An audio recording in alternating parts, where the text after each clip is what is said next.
This week in the Persecuted Church, another church in China is raided. An Orthodox priest is unjustly detained in a psychiatric institution, and with internet slowly returning to Iran, we'll get a glimpse of how the church is faring. Plus, we'll hear the testimony of an Iranian believer who was imprisoned. Here's what you need to know.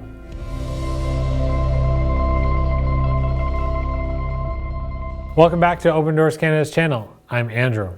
If you're a Christian, then you are part of a family, a global family of believers that we call the church. At Open Doors, our vision is that no member of the church, no Christian, would suffer persecution alone. So by tuning in today and learning about what is happening and learning how you can pray, you are showing our most persecuted brothers and sisters that they are never alone. So let's turn to our stories today and learn how we can be praying for our persecuted family. Let's begin with the number 17 country on the 2026 World Watch List, China.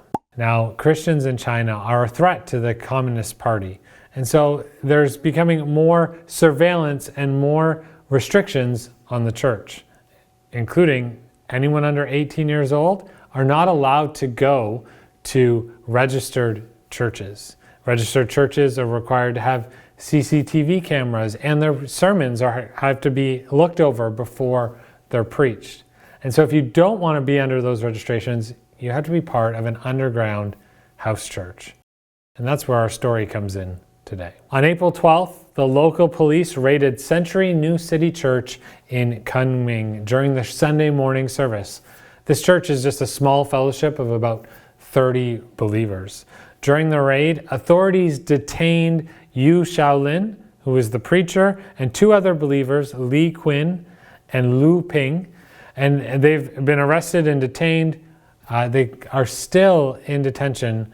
If you're like me and can't read Mandarin, this image right here is the arrest record for Yu Shaolin. On May 20th, they were formally charged with organizing illegal gatherings. They remain in custody in a local detention center. Yu Shaolin has health concerns, as does his wife who's at home, and so this detention is just making a difficult situation even worse because of the ongoing health concerns. Since the raid, other believers in the church have actually been brought in for questioning, and which is causing a lot of fear and concern within the church. But in the face of this persecution and the challenges, the church, in a recently released open letter, they call for prayer and support. That's where we come in. They're seeking legal aid, but yet they remain steadfast in their faith. Open Doors local partner and country expert, Caleb, or so we'll call him, shares this, that organizing illegal gatherings is a charge frequently used by the authorities against unregistered house churches in China. Not only Century New City Church in Kunming, but also many others, creating fear and a pressure among Christians. The ongoing crackdown on house church gatherings has not spared even small and vulnerable Christian communities like Century New City Church. It really needs our prayers. And so here are some ways that you can be praying today. First, we want to pray that Preacher Yu and the two other detained believers remain steadfast in their faith. We want to pray for protection, peace, and resilience for believers enduring the interrogation and intimidation from authorities. And we want to pray for house churches across China that they may be protected, strengthened, and upheld in these very difficult times. I encourage you to add your prayer in the comments below so that we can be praying together for our brothers and sisters in China. Next, we'll head from China, a little west from China, to Kazakhstan. Kazakhstan is number 45 on the 2026 World Watch List, and believers are facing increasing restrictions and surveillance from the authorities. In terms of churches in Kazakhstan, usually Russian Orthodox churches kind of escape notice. They're not really concerning to the government because they're not reaching out to the Kazakh people. However, when an Orthodox priest tries to start an independent church, well, that's what our next story is about. Forum 18 first reported about the arrest of Father Yakov Vorontsov on February 20th of this year on drug charges.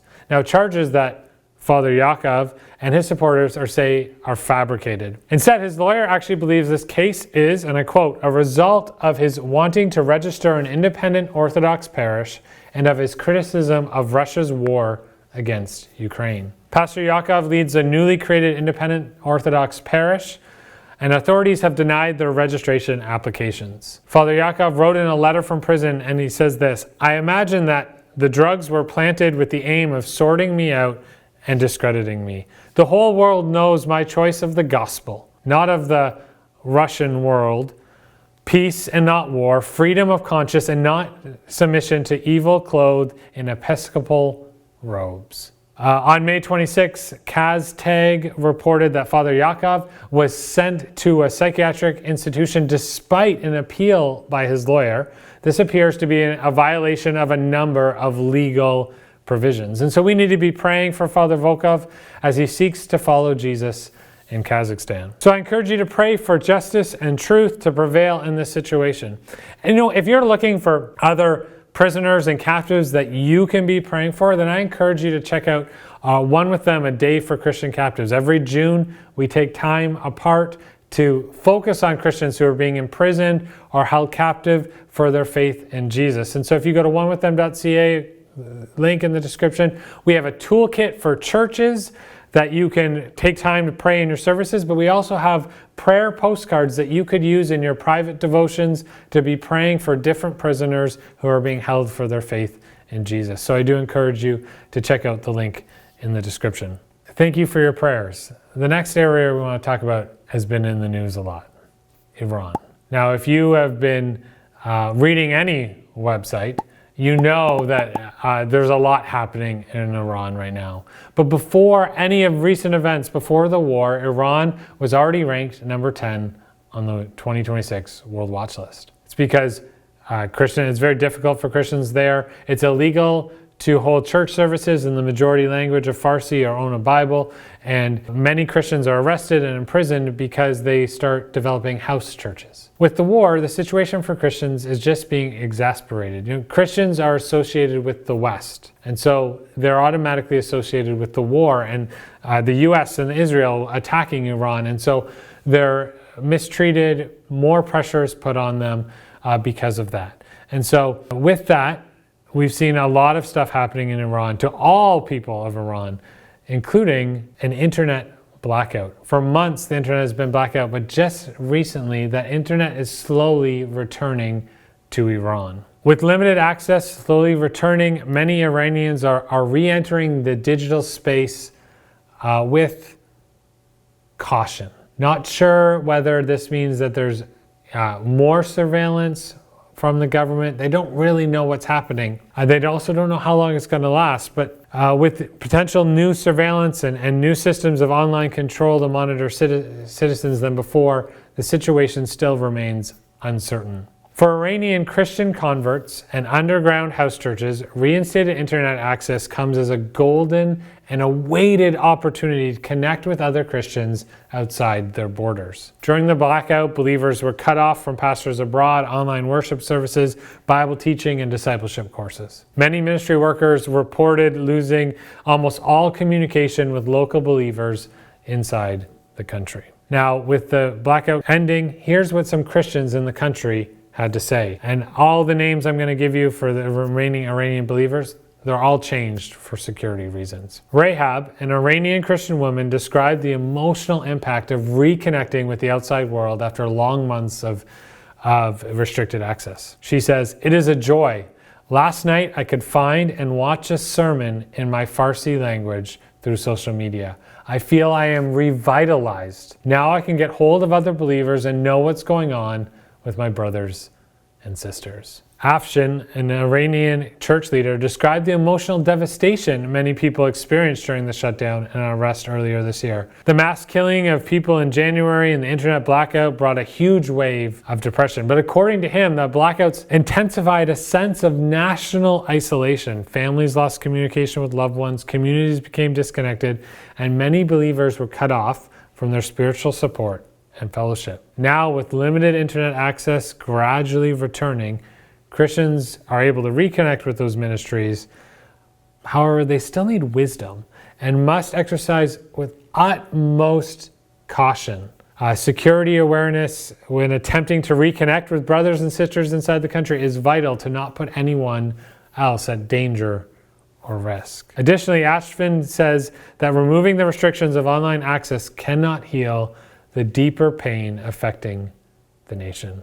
This is his quote: "Appearing online again is a temporary medicine. However, the sorrow of the Iranian people is beyond this. Only God can set Iranian people free and give them true hope and joy." And it's only God that can do this. And so here's some ways that you can be praying. Pray for the comfort and healing of many Iranians who are grieving violence, loss, and national suffering. Pray for the protection, courage, and spiritual strength for Iranian Christians and underground house churches. Pray for church leaders to have wisdom to know how to minister under pressure, and that they'd have endurance and hope as well. And finally, pray that the people of Iran would encounter true freedom, peace, and hope in Jesus Christ. And I don't want to end this video without telling you the incredible story of Hoda. Hoda was a house church network leader in Iran. She was arrested shortly after a Christmas gathering in an underground house church. Following her arrest, she was taken to one of the country's most notorious prisons, and she served a long sentence. This is how she describes her situation. "Because of my Christian faith, I was imprisoned in Iran. Those days were some of the hardest moments of my life.